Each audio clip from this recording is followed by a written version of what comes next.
menyembah Tuhan. Siapkan hatimu saudara, mari memuji menyembah.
Selamat datang, dan selamat beribadah, di JKI The Way, BSD. Mari hadir ibadah Minggu Raya, sesi 1, online service, pukul 6 pagi WIB. Sesi 2, onsite dan online service, pukul 11 siang WIB. Mari beribadah bersama kami, baik secara onsite ataupun online. Untuk persembahan dan perpuluhan, dapat disalurkan via barcode QRIS, atau transfer rekening terlampir. Jangan lupa untuk subscribe dan follow sosial media kami. Mari siapkan hati dan pikiran kita, selamat beribadah. Dan sebelum kita mendengarkan firman Tuhan, kita ambil waktu sejenak untuk memuji dan menyembah Tuhan. Siapkan hatimu saudara, mari memuji menyembah Tuhan bersama dengan kami.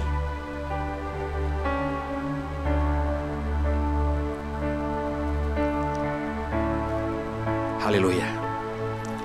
Dalam segala keadaan, waktu berlimpah maupun kurang,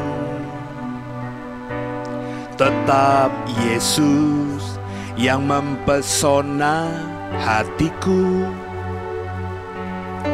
Dia beri damai dan kesempatan baru di setiap musim kehidupan. Waktu ku kuat maupun lemah, tetap Yesus yang mempesona hatiku. Dia beri hidup dan kesempatan baru. Sekali Yesus, selamanya Yesus. Harapanku takkan hilang, karena kasih-Nya sekarang ku ada. Oh Yesusku, ku cinta Kau selamanya. Sekali Yesus, selamanya Yesus. Harapanku takkan hilang, karena kasih-Nya sekarang ku ada. Oh Yesusku, ku cinta Kau selamanya. Haleluya saudara, mari sama-sama menyembah Tuhan kembali. Di setiap musim kehidupan, haleluya, waktu ku kuat maupun lemah, tetap Yesus yang mempesona hatiku. Dia beri hidup dan kesempatan baru. Wow, sekali Yesus, selamanya Yesus. Harapanku takkan takkan hilang. Karena kasih-Nya sekarang ku ada. Oh Yesusku, Kau cinta Kau selamanya. Sekali Yesus, selamanya Yesus. Harapanku takkan hilang. Karena kasih-Nya sekarang ku ada. Oh Yesusku, ku cinta Kau selamanya. Oh Yesusku, ku cinta Kau selamanya. Oh Yesusku, ku cinta Kau selamanya. Mari sama-sama kita menyembah Tuhan. Haleluya. Yesus Tuhan, kami memuji-Mu, kami mencintai-Mu sungguh Tuhan. Kau yang terutama, tiada yang seperti-Mu Tuhan. Kami memuji-Mu Tuhan, memuliakan-Mu Tuhan. Haleluya. Terpujilah nama-Mu Yesus, sebab tiada Allah seperti-Mu. Kami menyembah-Mu, memuji-Mu Tuhan. Haleluya. Hadirat-Mu kami rasakan Tuhan, di setiap musim hidup kami. Bersama-Mu Tuhan, beserta-Mu Tuhan. Kerinduan kami berjalan bersama-Mu sampai akhir hidup kami. Memuji-Mu Tuhan, Allah yang hidup, Allah yang perkasa, penasehat ajaib kami. Oh Tuhan, haleluya. Terpujilah nama-Mu Tuhan, haleluya. Sekali Yesus, selamanya Yesus. Harapanku takkan hilang. Karena kasih-Nya sekarang ku ada. Oh Yesusku, ku cinta Kau selamanya.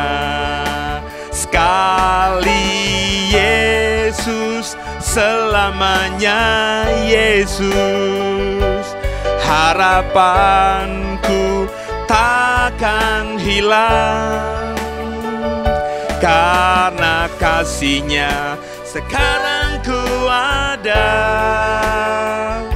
Oh Yesusku, ku cinta Kau selamanya. Oh Yesusku, ku cinta Kau selamanya. Oh Yesusku, dari hatimu katakan, ku cinta Kau selamanya. Haleluya. Terpujilah nama Tuhan. God bless you. Shalom semuanya, selamat hari Minggu, selamat pagi.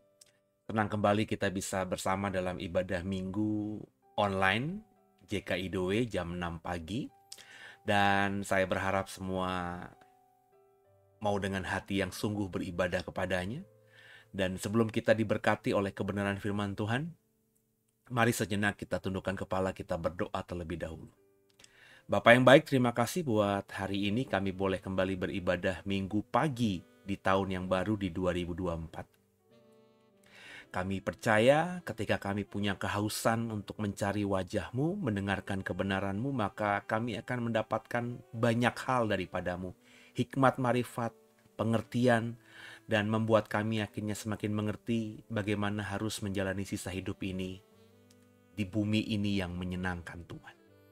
Maka Bapa, jangan satupun kami yang Kau lewati, lawat kami dengan hikmat kebenaran-Mu. Roh Kudus, urapi kami, berkati kami sehingga semua kami ketika selesai ibadah ini tidak sama seperti kami sebelum memulai ibadah.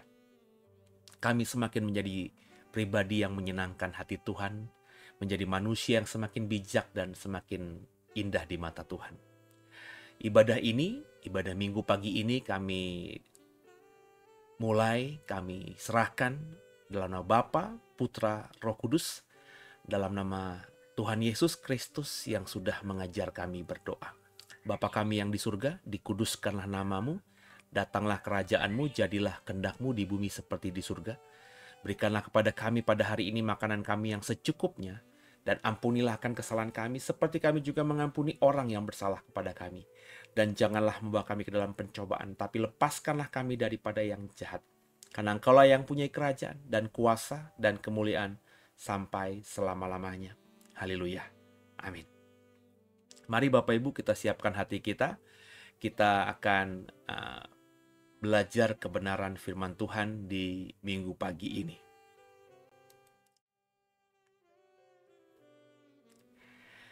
Kita akan melanjutkan seri tentang eksposisi kitab Kejadian beberapa minggu sebelumnya.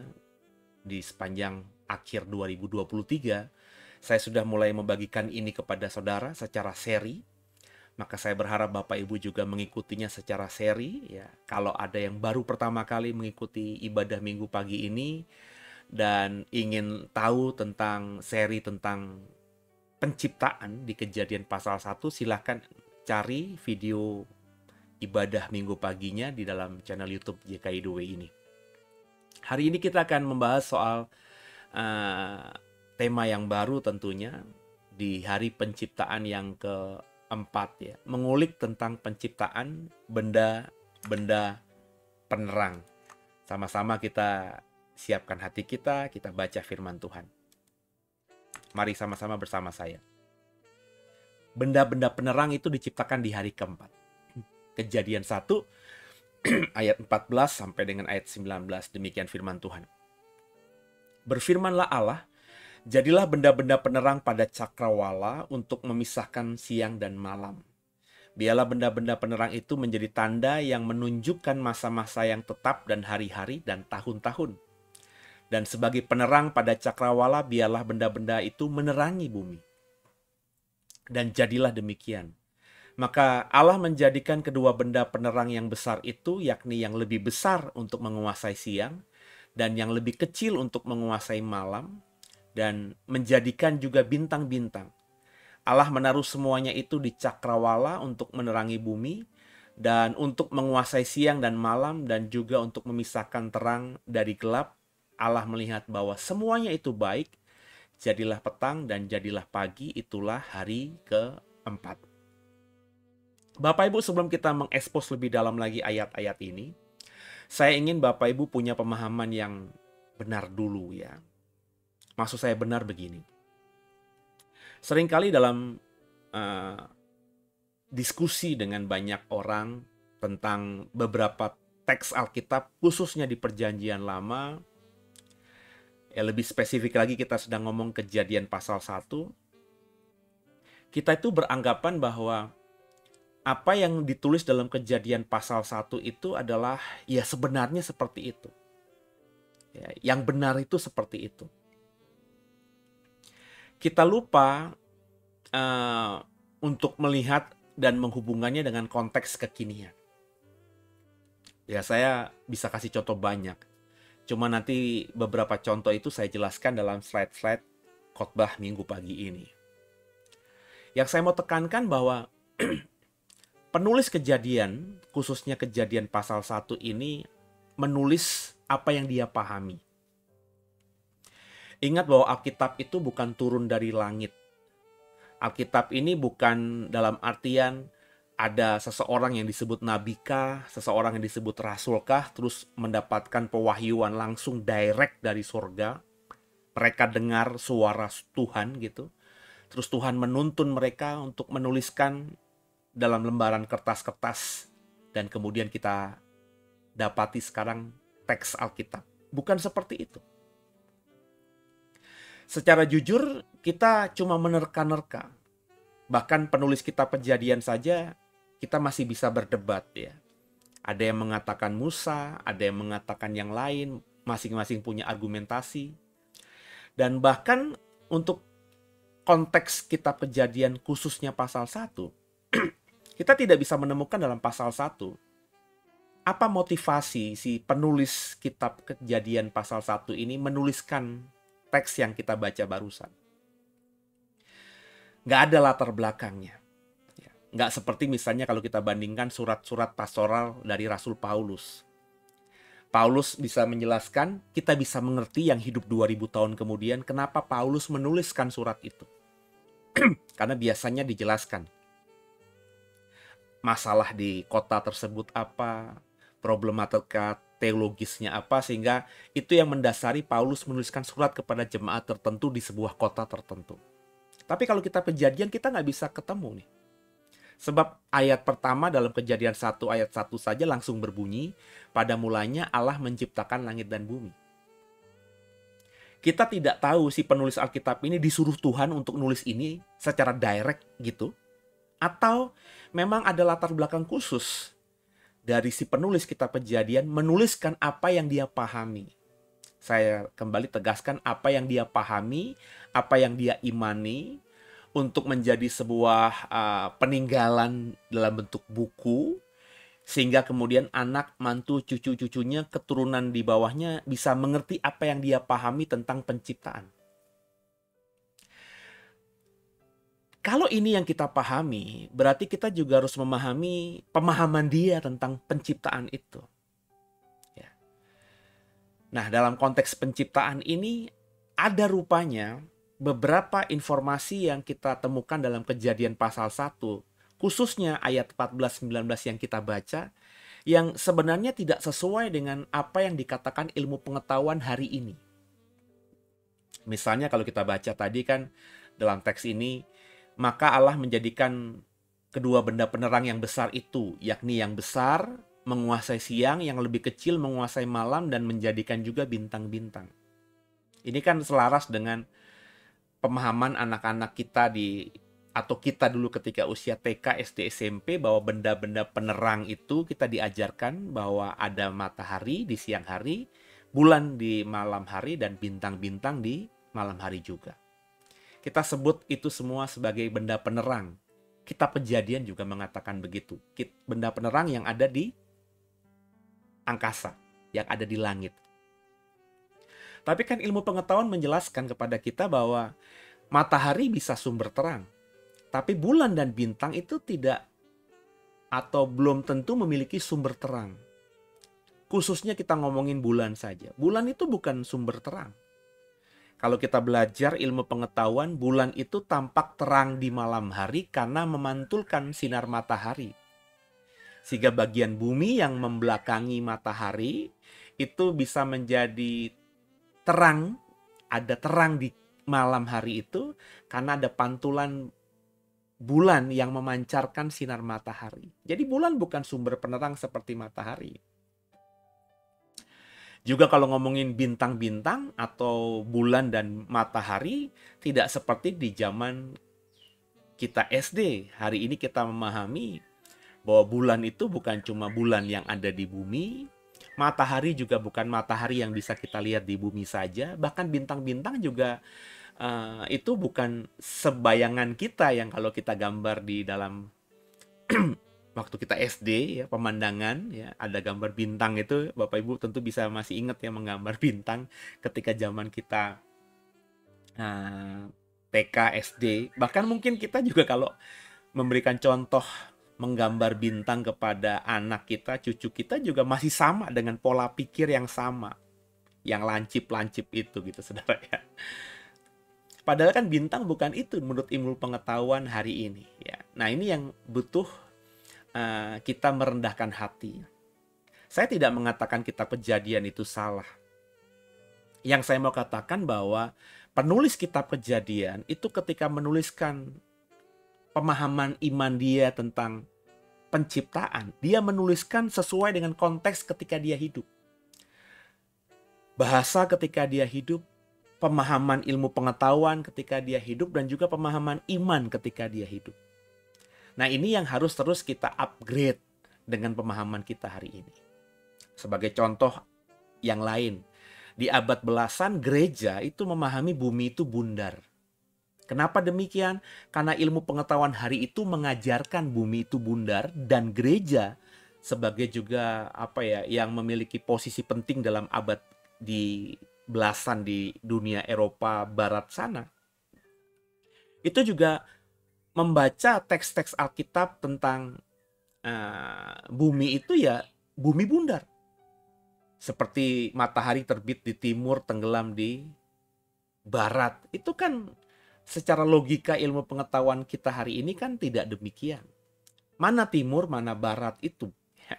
Apakah matahari benar-benar terbit dari timur? Ya, kalau kita memahami ilmu pengetahuan sekarang, di mana bumi itu bukannya bundar tapi bulat. Ya kan, posisi timur dan barat itu kan sesuai posisi di mana titik kita berada hari ini. Karena bumi itu kan bulat, ya, bukan bundar. Nah, gereja yang dipengaruhi oleh pemahaman saat itu, ya, ketika akhirnya Galileo Galilei, kalau kita ingat belajar sejarah, menyatakan bahwa bumi itu bukan bundar tapi bumi itu bulat di masanya, maka dia dianggap sebagai ilmuwan sesat oleh gereja bahkan. Karena gereja mengajarkan bahwa bumi itu bundar, bukan bulat. Pemahaman manusia, pemahaman gereja, para teolog saat itu, bumi itu bundar, bukan bulat. Galileo Galilei inilah yang menerobos. Dan kita tahu sekarang ini gereja berubah mengikuti pemahaman Galileo Galilei. Yang dulu ketika dia hidup dianggap sesat, anatema, dikutuk oleh gereja. Jadi sekarang gereja berubah. Karena memang ilmu pengetahuan dengan teknologi yang kita miliki, manusia miliki hari ini, menyatakan bahwa bumi itu jelas benar-benar bulat, bukan bundar. Nah, ini yang juga harus Bapak Ibu pahami ketika membaca kitab Kejadian pasal 1 ayat 14-19 ini. Nah, kita mau mendalami soal benda-benda penerang ini, Bapak Ibu. Kita coba merendahkan hati, kita coba dalami bersama-sama. Nah, dalam konteks penciptaan di Kejadian pasal 1, Bapak Ibu, yang benar-benar secara literal dikatakan Allah menciptakan, atau bahasa Ibrani menciptakan itu adalah bara, yang berarti membuat sesuatu dari ketiadaan. Bahasa Latinnya tuh creatio ex nihilo. Itu hanya di beberapa hari saja dari 6 hari penciptaan. Ada di Kejadian 1 ayat 1. Allah menciptakan, Allah bara Elohim, langit dan bumi. Kejadian 1 ayat 21. Allah menciptakan bara Elohim, binatang laut yang besar yang berkeriapan di air dan burung yang bersayap. Kejadian 1 ayat 27. Allah menciptakan bara Elohim, manusia. Bapak Ibu bisa cross check ya ayat-ayat secara lengkapnya. Jadi yang disebut bara, yang diterjemahkan LAI menjadi menciptakan, dalam konteks Kejadian 1 ketika Allah menciptakan alam semesta, yang Kejadian 1 mengatakan ada 6 hari penciptaan, yang diciptakan Tuhan dengan bara dari ketiadaan, creatio ex nihilo, itu hanya langit dan bumi. Langit di sini samayim merujuk pada sorga. Bapak Ibu kalau mau mendalami, silahkan cari video saya beberapa waktu yang lalu di ibadah minggu pagi di bulan Desember atau November. Silahkan, saya sudah membahas hari pertama itu. Kemudian binatang laut yang besar, ini kita akan bahas mungkin minggu depan. Yang berkeriapan di air dan burung bersayap. Dan juga manusia. 3 yang saya sebutkan ini, yang ada di slide ini, itu Tuhan ciptakan creatio ex nihilo. Artinya ketika Tuhan ciptakan itu, diciptakan dari ketiadaan. Ketiadaan itu bukan diciptakan dari unsur-unsur yang ada, bukan dari sesuatu bahan. Ya. Tapi saudara mungkin berkata, manusia kan diciptakan dari debu tanah, Pak. Nah, ini yang saya pernah bagikan juga kepada saudara.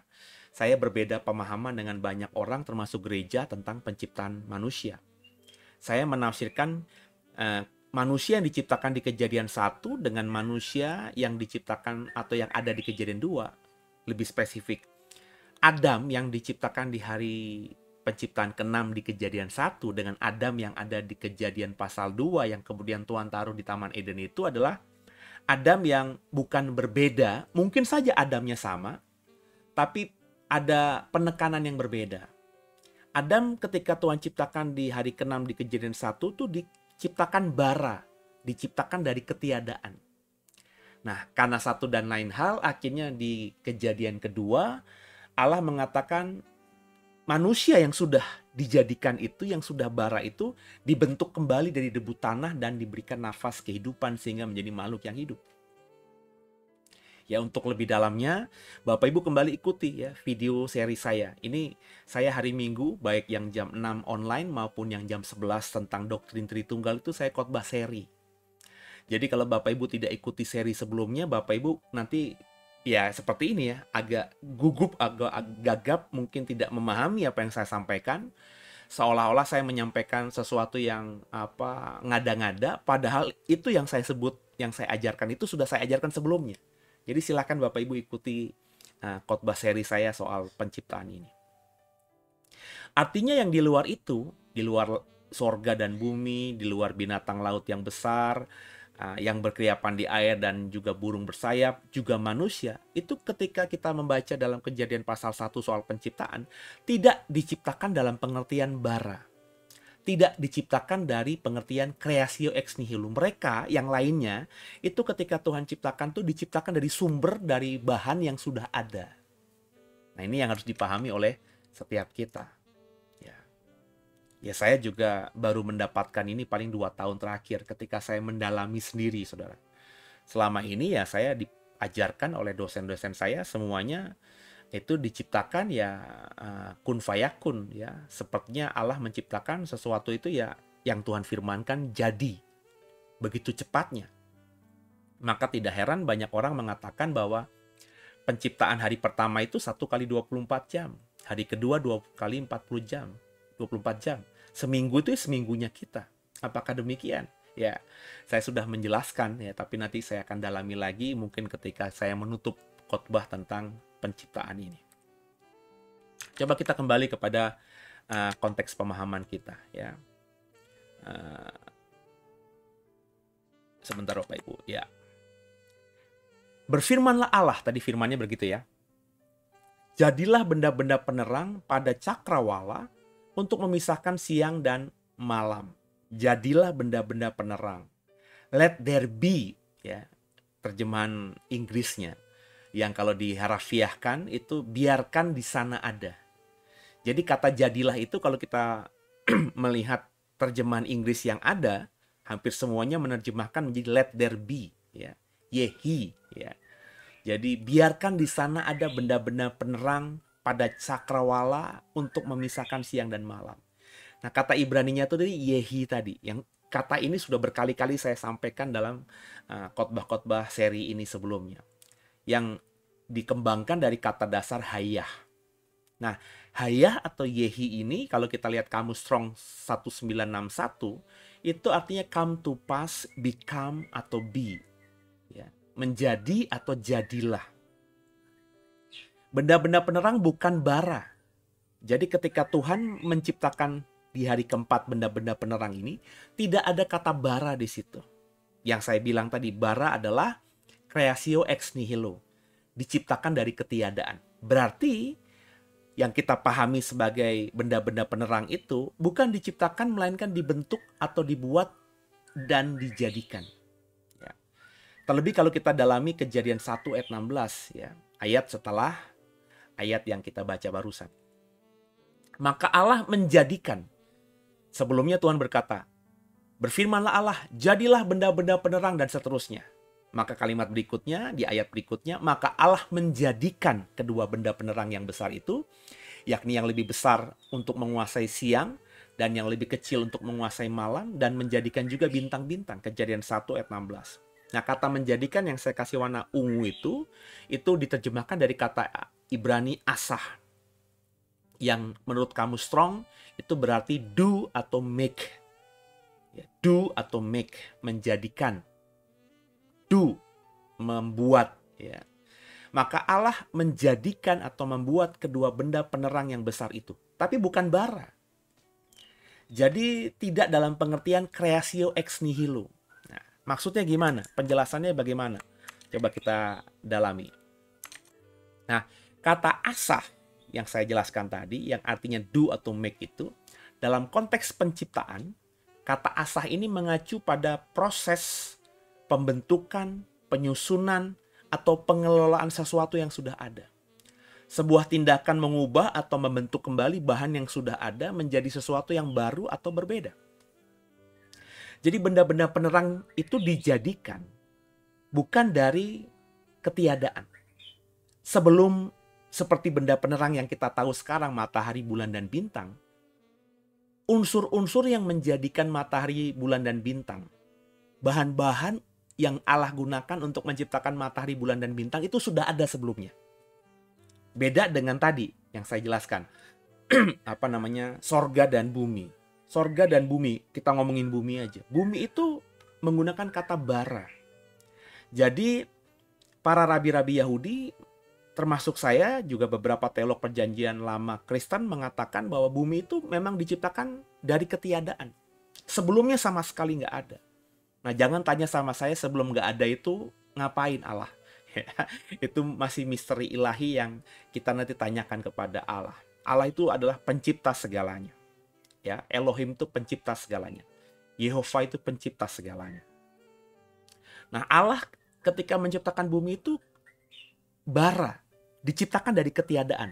Maka saya berani memahami bahwa bara itu kun fayakun. Allah ingin menciptakan bumi. Tapi ketika sudah jadi bumi, bumi itu belum seperti bumi seperti sekarang kita tinggali. Coba dibaca teks Kejadian 1, bumi itu belum berbentuk, nggak ada siapa-siapa, kosong. Ya, terus roh Allah melayang-layang di samudra air. Berarti bumi itu semuanya penuh dengan air. Belum ada daratan, saudara. Belum ada kehidupan. Ya. Nah, baru seterusnya, ya kita tahu di hari kedua, ketiga, keempat, kelima, keenam, ada yang Tuhan bara, ciptakan dari ketiadaan, ada yang asah atau hayah tadi. Jadi ada tindakan-tindakan Allah mengubah ya bahan-bahan yang sudah ada itu menjadi sesuatu yang baru atau yang berbeda. Nah, matahari, bulan, bintang, benda-benda penerang itu Tuhan jadikan dari bahan-bahan yang sudah ada. Nah, bahan yang sudah ada apa, Pak? Ya. Kalau kita melihat bahwa matahari, bulan, dan bintang benda penerang diciptakan Tuhan, dijadikan Tuhan di hari keempat, maka bahan-bahan yang ada yang Tuhan pakai untuk menjadikan matahari, bulan, dan bintang itu ya yang berasal dari hari pertama, kedua, dan ketiga. Jadi itu apa? Ya kalau hari pertama tuh bahan-bahan yang Tuhan sudah jadikan surga. Jadi ada bahan-bahan di surga yang Tuhan pakai untuk menjadikan benda penerang. Ada juga bumi. Ada bahan-bahan di bumi yang Tuhan pakai untuk dijadikan matahari, bulan, dan bintang.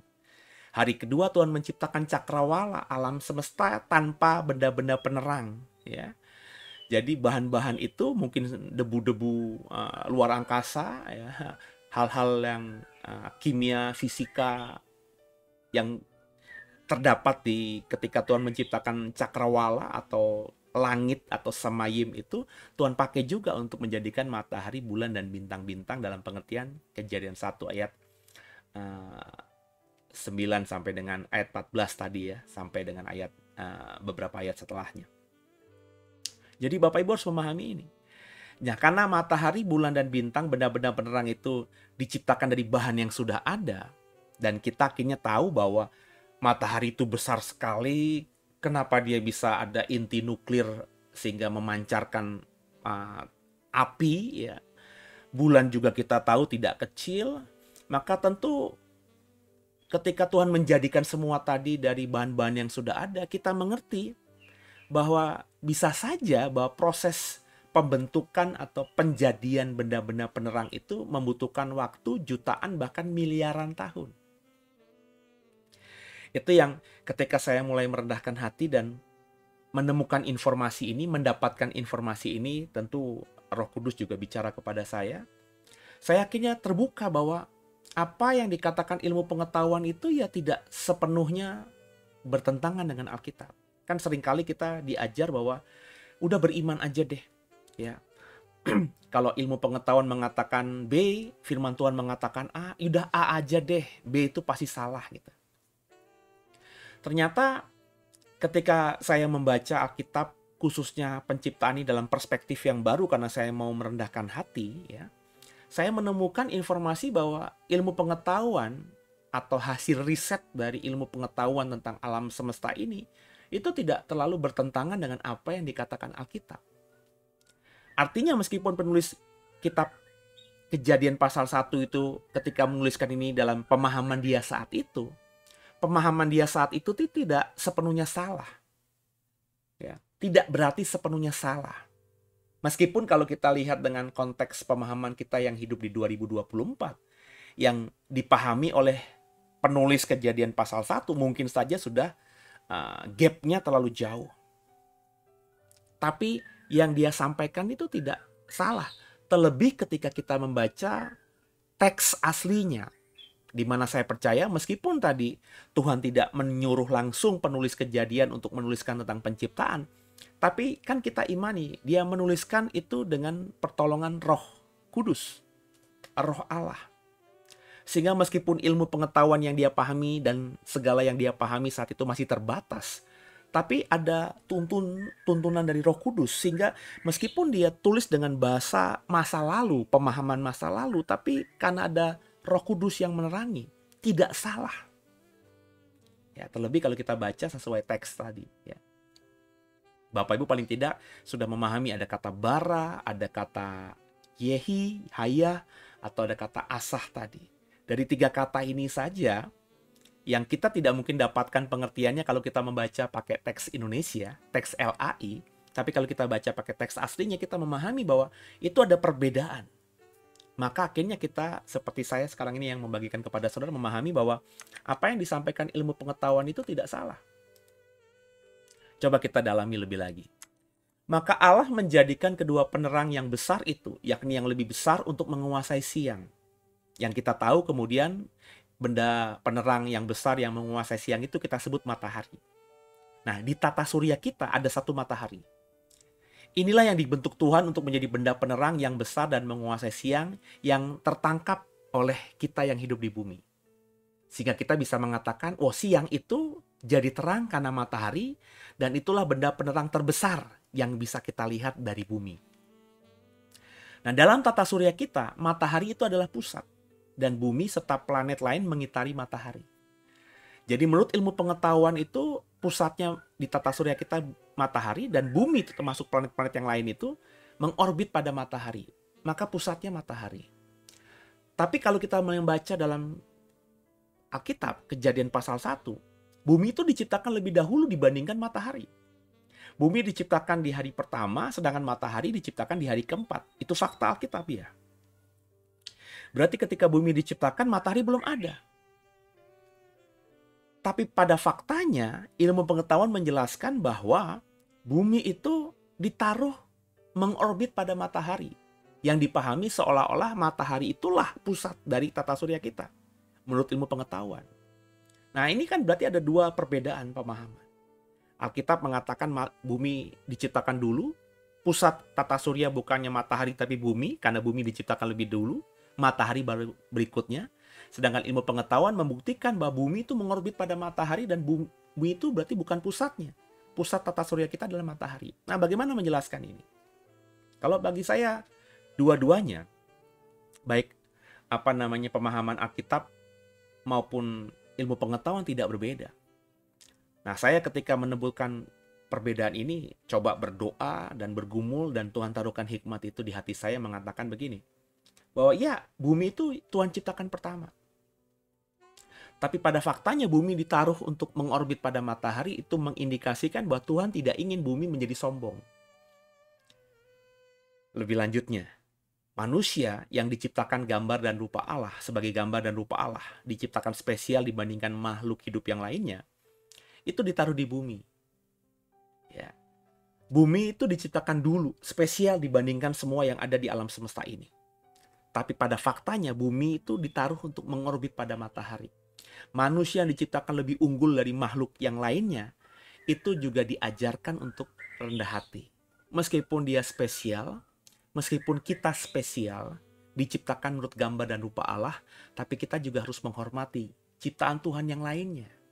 Yang diciptakan tidak lebih superior, tidak lebih hebat dari kita.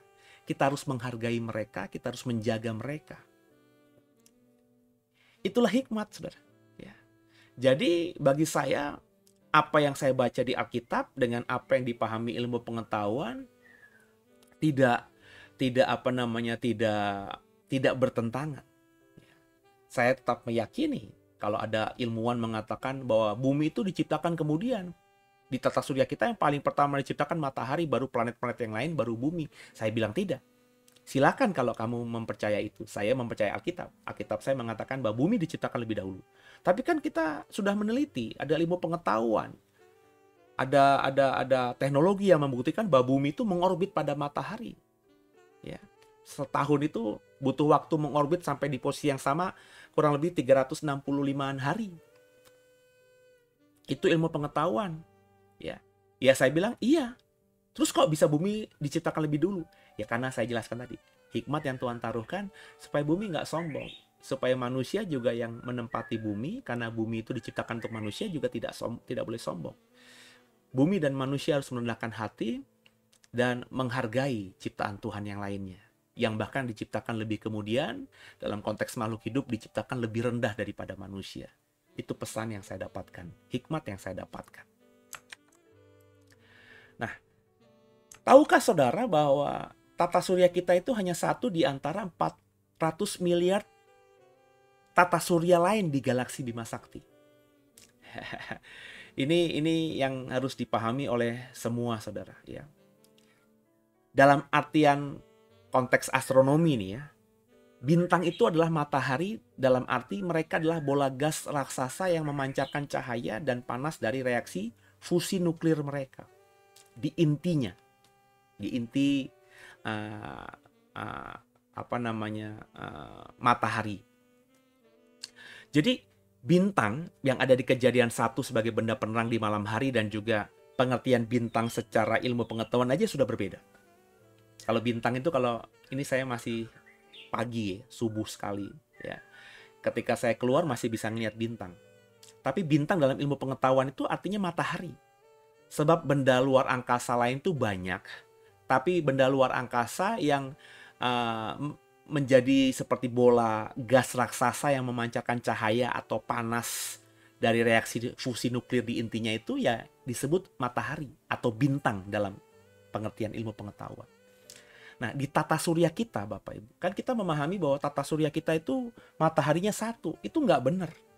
Ya. Tata surya kita itu namanya Bima Sakti atau Milky Way dalam bahasa Inggris. Ya. Dan itu matahari yang kita lihat di siang hari itu hanya satu dibandingkan 100 sampai 400 miliar bintang atau matahari lain di Bima Sakti. Jadi di galaksi Bima Sakti kita saja ada sekitar 100 sampai 400 miliar bintang seperti matahari kita. Jadi sekaligus saya ingin menjelaskan, kalau kau memahami sampai detik ini matahari di alam semesta cuma satu, kau salah. Meskipun Alkitab cuma mengatakan sepertinya satu, ya itu ditulis dalam konteks pemahaman si penulis kitab Kejadian saat itu.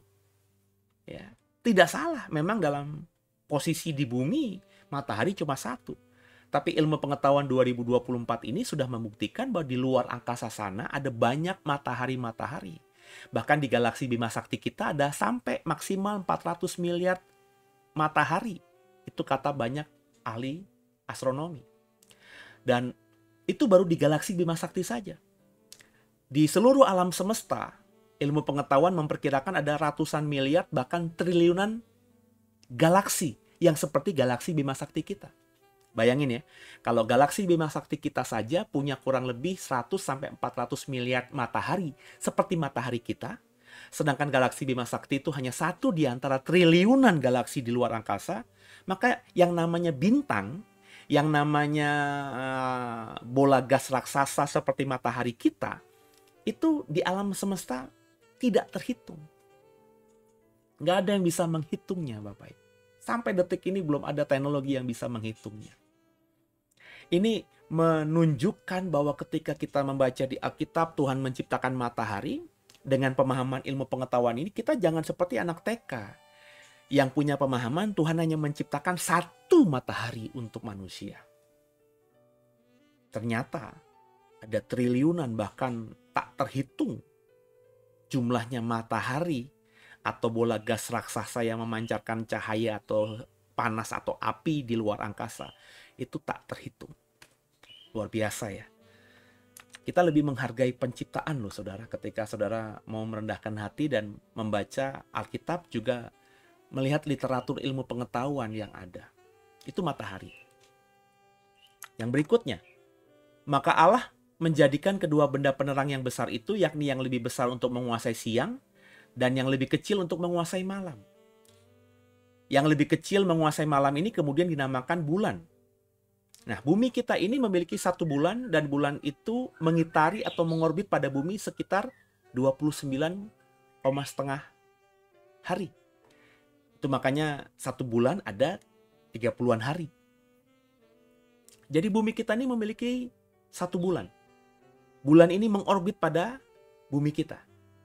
Tadi kita sudah belajar, bumi mengorbit pada matahari. Bumi mengitari matahari.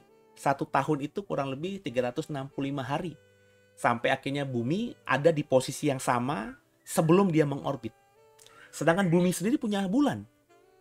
Bulan ini mengorbit pada bumi selama satu bulan itu kurang lebih 29,5 hari. Nah, dalam tata surya kita saja ya, bukan galaksi Bima Sakti ya. Karena di galaksi Bima Sakti saya bilang tadi ada 100 sampai 400 miliar tata surya. Ya. Di tata surya kita saja yang pusatnya matahari yang kita sebut sun atau matahari itu, ini beberapa planetnya, ada 8 planet yang sampai sekarang ini dipercaya mengitari matahari. Itu banyak planet lain selain bumi memiliki bulan. Ya, kalau kita belajar, Mars itu memiliki 2 bulan. Ada dinamakan oleh para astronom ya. Bulan itu memiliki 2 bulan yang bernama Phobos dan Deimos. Kemudian Saturnus, planet lain di tata surya kita, itu memiliki lebih dari 82 bulan. Bayangin, bumi cuma punya 1, Mars katanya, kata ilmu pengetahuan punya 2, sedangkan Saturnus punya 82 bulan yang mengitari planetnya. Dan yang terbesar diberi nama Titan. Ya. Nah, ini sekedar informasi aja. Sehingga ketika kita membaca Alkitab bahwa Tuhan menciptakan benda penerang yang kecil disebut bulan kemudian oleh kita, bahwa yang Tuhan ciptakan yang kita namakan bulan, pemahaman bulan dalam ilmu pengetahuan itu bukan cuma satu yang mengitari bumi, tapi di tata surya kita aja mungkin ada ratusan atau ribuan bulan yang mengitari planet-planet yang mengitari matahari kita. Itu baru tata surya kita. Kalau kita hubungkan dengan galaksi Bima Sakti di mana ada 400 miliar tata surya seperti tata surya kita, itu berarti jumlah bulannya juga nggak terhitung, saudara. Luar biasa ya. Nah, tahukah saudara juga bahwa berdasarkan informasi tadi, di tata surya kita jumlah bulan bukan saja lebih banyak daripada matahari, melainkan juga jauh lebih banyak daripada planet-planet yang mengitari matahari kita. Matahari kita itu dikitari oleh planet 8. Zaman saya kecil itu ada 9. Tapi Pluto sudah dibuang. Itu bukannya planet ya. Tapi meskipun demikian, kita belajar hari ini ya bahwa 8 planet ya, sampai sekarang ya, mungkin nanti bisa berkurang atau bertambah sesuai dengan ketajaman ilmu pengetahuan dan teknologi kita nantinya. Jumlah bulan tuh lebih banyak daripada planet yang mengitari matahari. Nah, dalam astronomi bulan merujuk pada suatu benda langit yang mengorbit pada planet. Itulah yang disebut dengan bulan. Jadi kalau planetnya ada 8 yang mengitari matahari, meskipun tidak semua planet itu punya bulan, tapi sebagian besar planet memiliki bulan ya, atau benda langit yang mengorbit pada planet tersebut. Nah, bulan kita memiliki diameter sekitar 1/4 dari diameter bumi. Jadi bulan itu besar sekali, 1/4-nya bumi. Dan merupakan salah satu bulan terbesar dalam tata surya kita jika dibandingkan dengan ukuran planet yang di orbitnya. jika dibandingkan dengan planet yang mengorbitnya. Yang ukuran bumi kita tahu ada planet lain di tata surya kita yang jauh lebih besar daripada bumi. Nah, bulan kita termasuk yang besar. Kenapa? Karena ukurannya 1/4 dari bumi. Ya, besar kemungkinan ada juga bulan yang lebih besar dan lebih kecil yang mengitari planet-planet lain. Tapi ukurannya mungkin ya cuma 1/8-nya planet tersebut, 1/10-nya planet tersebut, sehingga tidak dikatakan lebih besar daripada bulan meskipun ukuran kasat matanya jauh lebih besar, tapi prosentasenya dibandingin planetnya itu tidak seberapa. Bulan termasuk bulan kita ya, yang kita lihat di malam hari itu termasuk bulan yang terbesar karena diameternya itu prosentasenya 1/4 dari ukuran diameter bumi. Dan ilmu pengetahuan mengatakan bulan tidak memancarkan cahaya sendiri, tapi berfungsi sebagai cermin alami untuk memantulkan cahaya matahari. Jadi bulan tidak memancarkan cahaya sendiri, tetapi berfungsi sebagai cermin alami yang memantulkan cahaya matahari. Ini juga akhirnya ilmu pengetahuan mengatakan bahwa bulan sebenarnya bukan benda penerang. Bukan sumber terang gitu. Yang disebutkan dalam Kejadian 1 tadi, yang disebut benda-benda penerang dari matahari, bulan, dan bintang, sampai titik ini, matahari jelas sumber terang. Karena dia memancarkan cahayanya sendiri, sedangkan bulan tidak. Bulan hanya memantulkan cahaya matahari yang tertangkap di bumi di waktu malam. Jadi bulan sebenarnya tidak punya sumber cahaya. Ya. Ini yang tentu mungkin saja tidak dipahami oleh penulis kitab Kejadian saat itu ketika dia menuliskan ini. Tapi meskipun dia tidak memahami ini, apa yang dia tulisnya yang kita bisa baca dalam kitab Kejadian 1, kita bisa mengerti.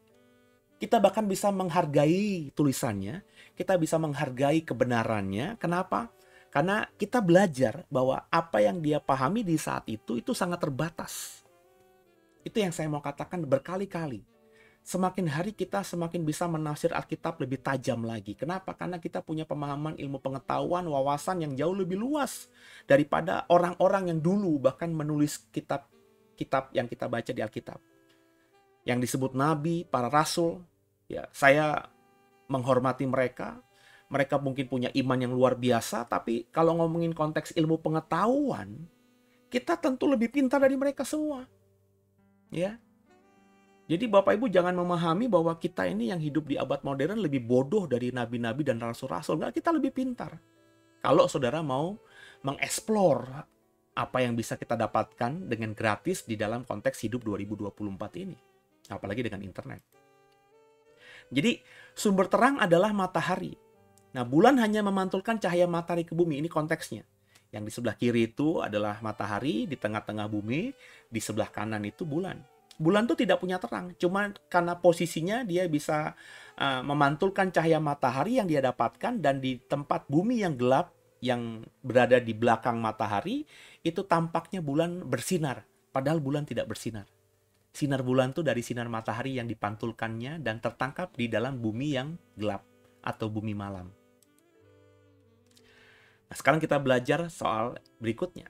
Maka Allah menjadikan kedua benda penerang yang besar itu, yang lebih besar untuk menguasai siang dan lebih kecil untuk menguasai malam, dan menjadikan juga bintang-bintang. Bintang-bintang. Dalam konteks astronomi, bintang adalah matahari, seperti saya jelaskan tadi. Dalam arti mereka adalah bola gas raksasa yang memancarkan cahaya dan panas dari reaksi fusi nuklir di intinya. Ini yang saya bilang tadi.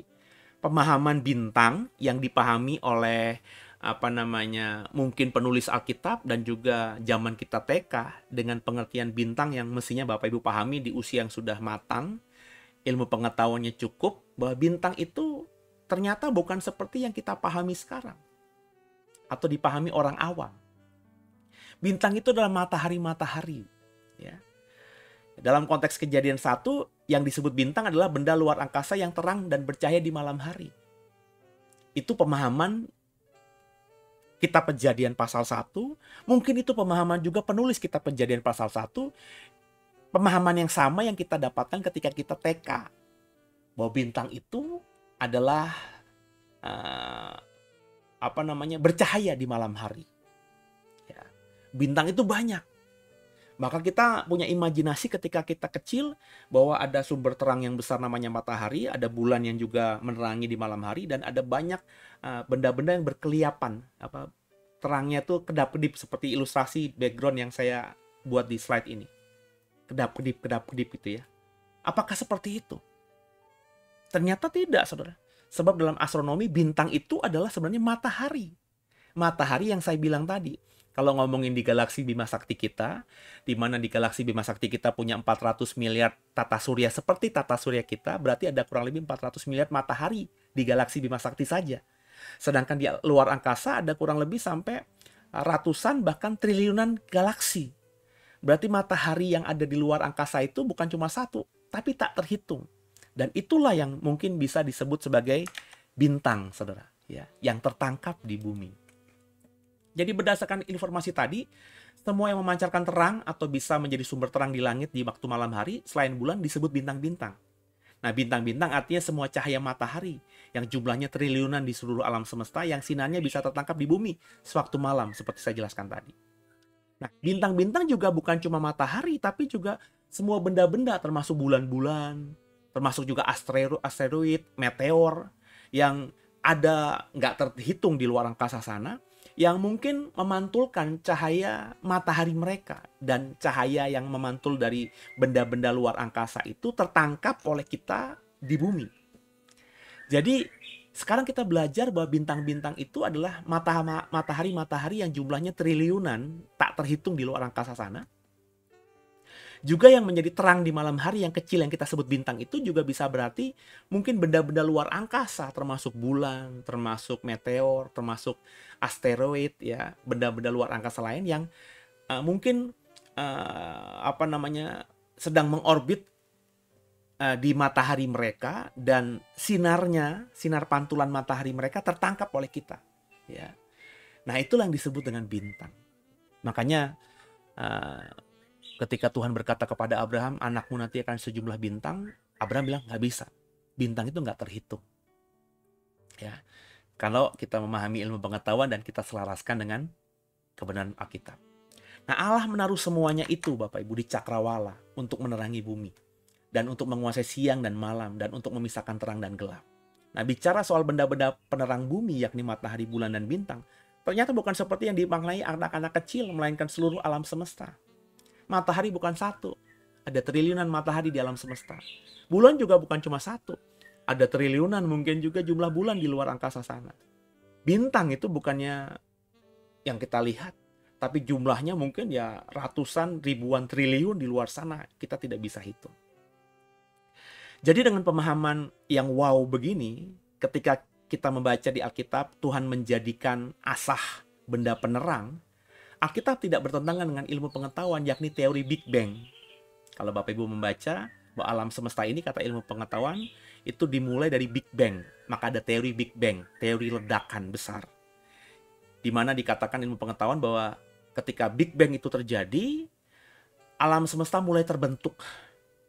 Sehingga sampai sekarang ini, ya, setelah akhirnya didiami oleh manusia di bumi, kemudian juga terciptalah matahari-matahari yang triliunan itu, bulan-bulan yang jumlahnya tak terhitung juga, kemudian benda-benda luar angkasa yang jumlahnya juga tidak bisa dihitung itu melewati proses sekitar 13,8 miliar tahun yang lalu.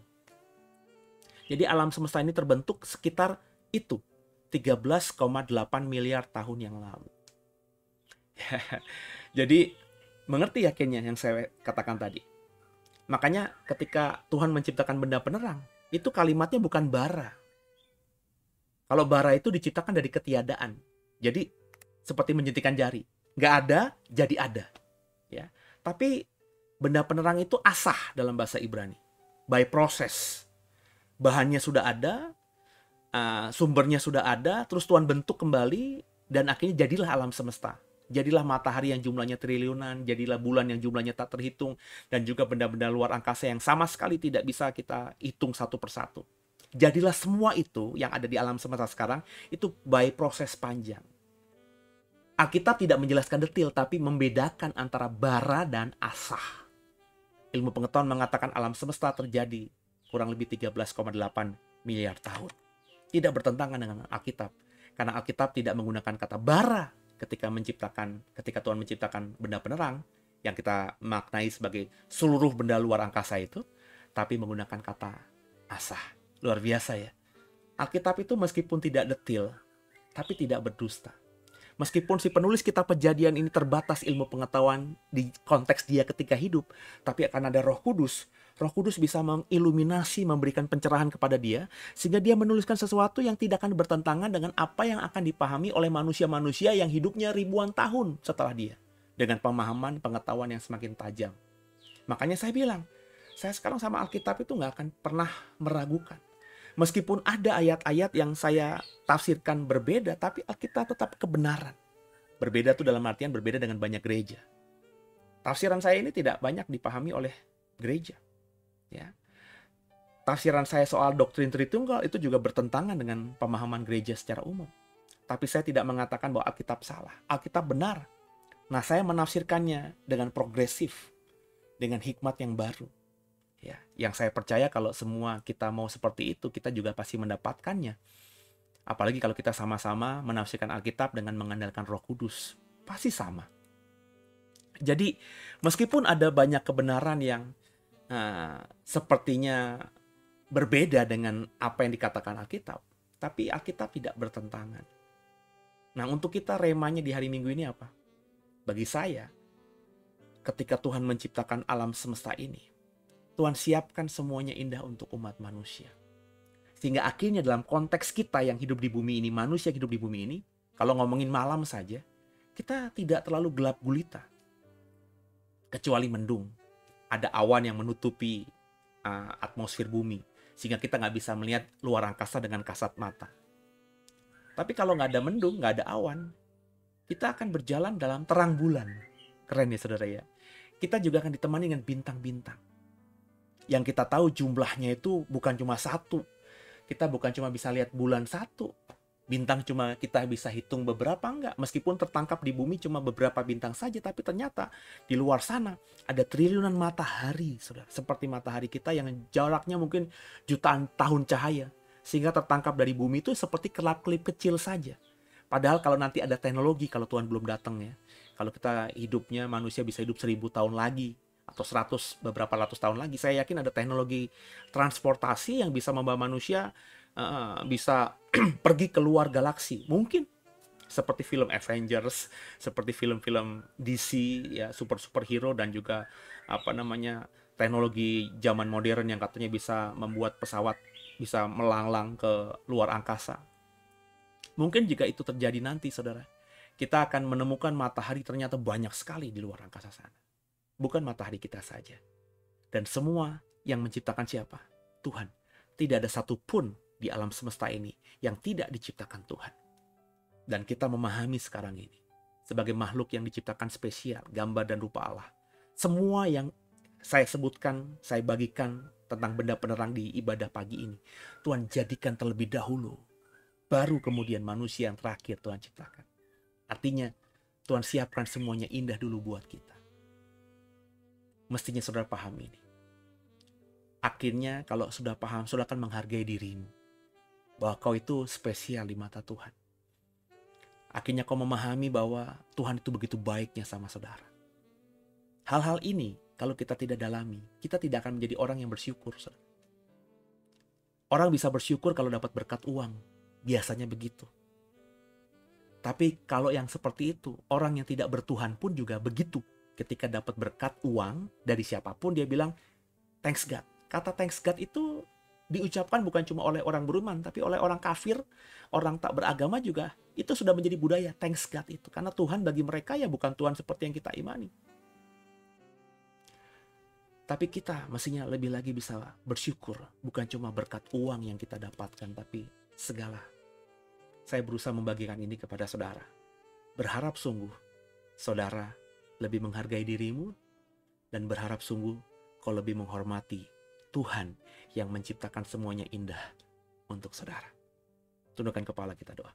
Makasih Tuhan buat hari ini. Kami belajar banyak tentang kebenaran, tentang benda penerang, dihubungkan dengan ilmu pengetahuan, dan tentu berdasarkan eksposisi Alkitab. Kami sekarang ini bersyukur memahami bahwa Tuhan luar biasa. dan kami adalah makhluk yang luar biasa. Dan sebagai ucapan syukur mendapatkan kebenaran ini, di hari Minggu pagi ini kami ingin memberikan persembahan syukur kami kepadamu. Kuduskan persembahan syukur kami ini Tuhan. Sucikan rupiah kami Tuhan. Sehingga persembahan syukur ini ketika kami berikan kepada Tuhan lewat pelayanan JKI Doe, semua tadi Tuhan sucikan, Tuhan kuduskan, dan menjadi indah di mata Tuhan. Seperti dupa yang harum, yang selalu ada menguap ke atas dari mezbahnya Tuhan. Dari lemak yang wangi, yang menyenangkan Tuhan. Jadikan persembahan kami ini seperti itu Tuhan. Dan kami percaya gereja ini akan mengelolanya dengan baik. Terima kasih Tuhan. Kami siap belajar memberikan persembahan yang terbaik di hari Minggu pagi ini kepada Tuhan yang sudah memberikan yang terbaik terlebih dahulu kepada kami. Haleluya. Bapak Ibu, bisa berikan persembahanmu dengan sukacita, dengan sukarela. Tuhan Yesus akan membalaskan apa yang kau tabur, itu yang kau tuai. Haleluya.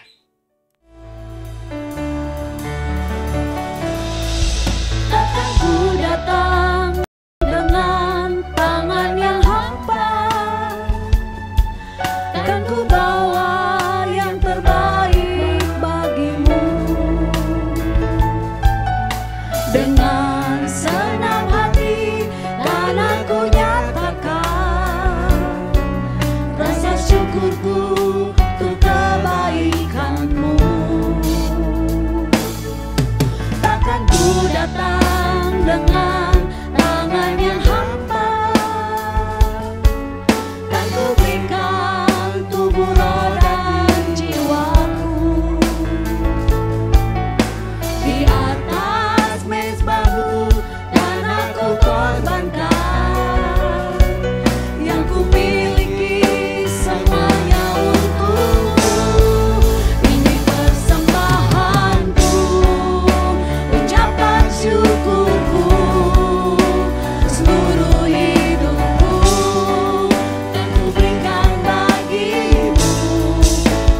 Tuhanku, sucikanlah persembahanku, jadi dupa yang harum, menyenangkanmu.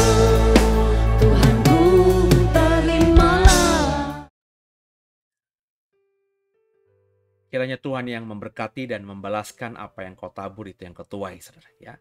Dan sebelum kita berpisah, saya mengajak saudara kembali untuk terus mulai aktif lagi di tahun yang baru ini untuk belajar kebenaran firman Tuhan.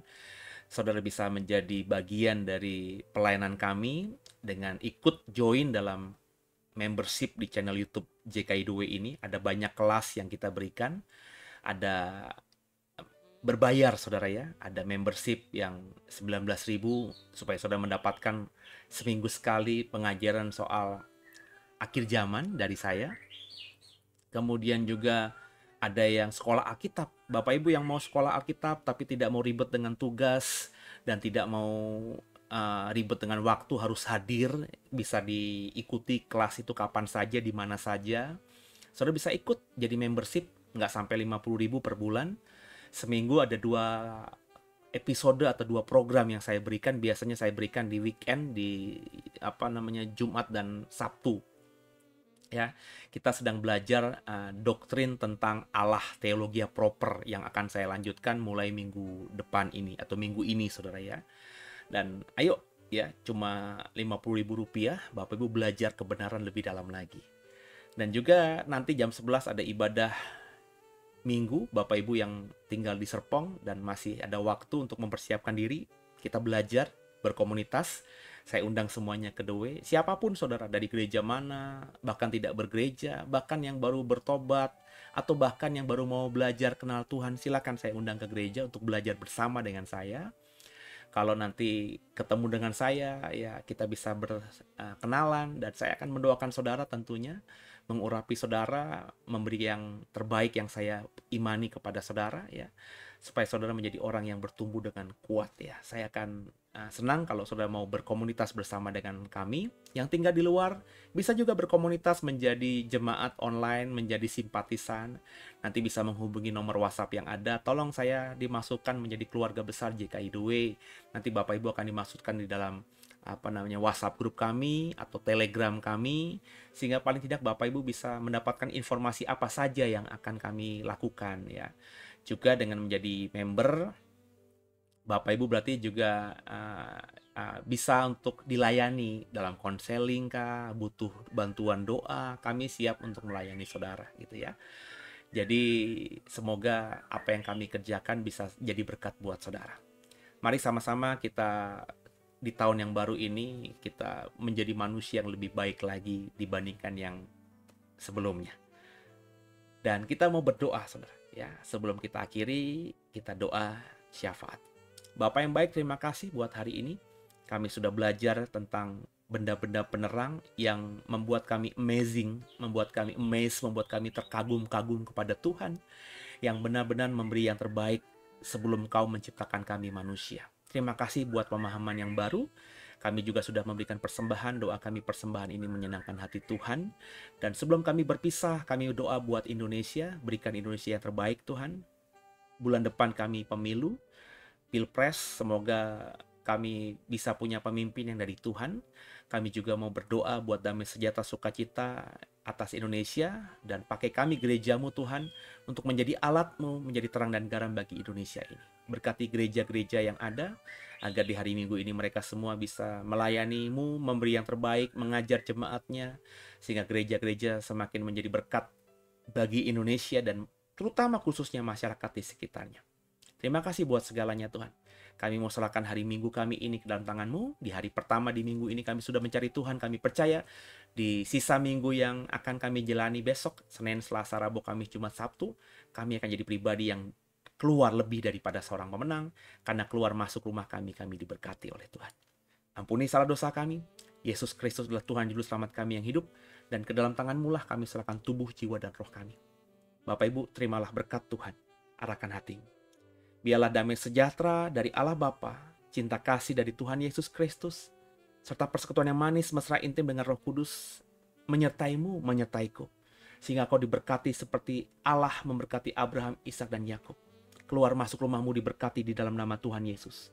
Apa yang kau kerjakan di luar rumah diberkati Tuhan, dapat berkat yang dari surga, sehingga ketika berkat itu kau bawa dengan ucapan syukur ke dalam rumahmu. Seisi rumahmu bisa merasakan hidup di bumi dan di surga, seperti di surga. Dan sepanjang hidupmu akan disertai, Roh Kudus akan menolongmu, sehingga akhirnya nanti kita semua akan ada di satu titik yang sama. Bahwa kita semua akan bisa menyelesaikan hidup dengan excellent sampai akhirnya nanti Maranatha, ketika Tuhan Yesus menyebut kita di awan-awan kemuliaan dan di bawahnya kita masuk dalam kerajaan surga kekal selama-lamanya. Haleluya, terpujilah nama Tuhan yang diberkati, katakan dengan iman. Amin. Demikian ibadah Minggu pagi. Saya juga mengingatkan nanti jam 11 kita ibadah lagi. Bapak Ibu bisa ikuti secara live streaming juga. Doa agar diberkati juga seperti kita diberkati hari ini. Jam 11 nanti saya akan melanjutkan tema doktrin tentang Tritunggal. Kalau Bapak Ibu belum mengikutinya, silakan ikuti seri pertamanya. Doa mengandalkan Roh Kudus, sebab yang saya ajarkan sesuatu yang baru, sehingga Bapak Ibu bisa nanti digerakkan atau merasakan damai sejahtera kalau memang mengandalkan Roh Kudus. Sebab saya juga tulus berusaha untuk mengajar yang benar, sehingga kalau saya dianggap benar oleh Roh Kudus, maka saudara pasti akan damai sejahtera mendengarkan khotbah saya. Tapi doa, ya. Kalau saudara nggak doa, saudara pasti tidak akan terima dengan apa yang saya ajarkan. Ya, kenapa? Karena yang saya ajarkan tuh bertentangan dengan apa yang diajarkan oleh gereja pada umumnya. Ya, jadi silakan kalau mau belajar, libatkan Roh Kudus. Dia adalah penolong yang dijanjikan menyertai kita sampai kesudahan zaman. Sampai jumpa. Minggumu diberkati Tuhan, doa saya menyertai saudara, dan semoga kita selamanya bersama di bumi dan di surga. God bless you all.